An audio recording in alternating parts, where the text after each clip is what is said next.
Sirih berlipat terletak rendah, terletak indah di Pulau Mutiara. Pemanis kata madah nan indah, awal bismillah pembuka bicara. Bismillahirrahmanirrahim. Assalamualaikum warahmatullahi wabarakatuh. Nama diberi Nur Izzah Insyirah binti Azuyad. Saya merupakan pelajar SMK Agama Pagu. Kod sekolah saya ialah JRA 5037. Saya berusia 17 tahun yang menetap di Muar Johor. Tajuk buku yang akan saya bicarakan pada hari ini ialah Terus Melangkah. Buku ini telah dikarang sepenuhnya oleh Rohamiah Muda.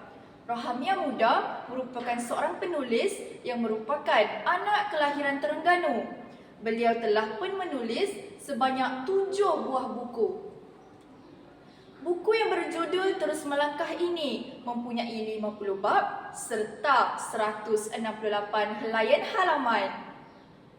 Buku yang berwarna hijau serta berkulit tebal ini mempunyai pelbagai pengajaran yang boleh dihayati bersama. Secara keseluruhannya, buku ini bertemakan kejiwaan di mana manusia pada hari ini semakin tenat. Jiwa mereka sakit, masalah demi masalah yang ditanggung menyebabkan mereka mengambil jalan pintas seperti membunuh diri, kes jenayah dan sebagainya. Apalagi yang mampu dilakukan oleh penulis kecuali dengan memberi nasihat, kata-kata semangat dan mendoakan mereka untuk terus kuat melalui penulisan ini. Pada pendapat saya, buku ini sangat sesuai dibaca oleh semua golongan, sama ada remaja, dewasa, lelaki, wanita maupun masyarakat umum, kerana terdapat pelbagai hadis Rasulullah serta ayat-ayat Al-Quran yang boleh diamalkan dan dihayati sepanjang kehidupan.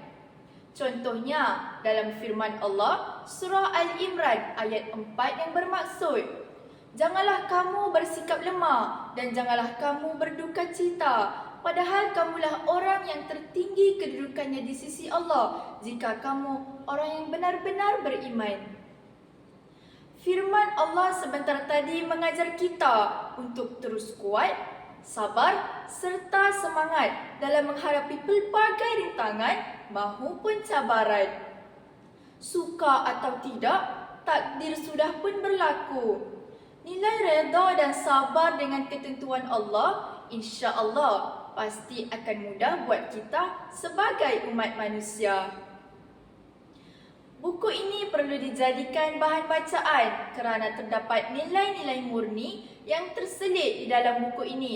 Seperti yang dinyatakan di dalam bab 12, terdapat kisah sepasang suami isteri di mana si isteri perlu menjalani pembedahan pembuangan sista. Secara ajaibnya, pembedahan tersebut berjaya dilakukan apabila si suami seringkali bersedekah kepada seorang tukang cuci lalu memintanya untuk mendoakan mereka.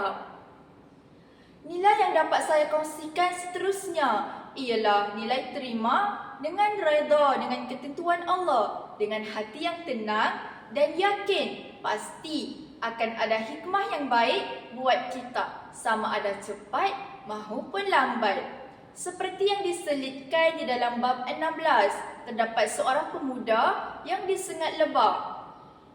Berasa nasibnya sangat malang apabila bot yang bakal dinaikinya telah pun penuh, menyebabkan beliau tidak dapat pula mendapatkan rawatan. Namun, hikmah yang lebih baik menanti apabila bot tersebut telah pun karam sewaktu perjalanan pulang. Justru peristiwa tersebut telah menyelamatkan nyawa pemuda tersebut. Nilai yang terakhir yang dapat memberi impak kepada diri saya ialah kita mestilah sentiasa mempunyai nilai syukur serta hati yang cekal untuk terus bangkit. Seperti yang diselitkan di dalam bab 14 di dalam surah Ibrahim ayat 14 yang bermaksud, dan ingatlah jika Tuhan kamu memberitahu, sesungguhnya jika kamu bersyukur, maka aku akan tambahi nikmatku kepada kamu. Dan sesungguhnya jika kamu mengingkarinya, kufur nikmat, maka sesungguhnya azabku amat berat. Berdasarkan nilai-nilai yang terdapat pada buku ini serta gaya penulisan yang sangat mudah difahami menjadikan buku ini sangat sesuai dibaca oleh golongan pelajar seperti saya. Terdapat juga nilai-nilai murni yang patut dicontohi, terutamanya nilai syukur. Nilai syukur menjadikan saya menjadi lebih semangat di samping yakin akan ketentuan Allah.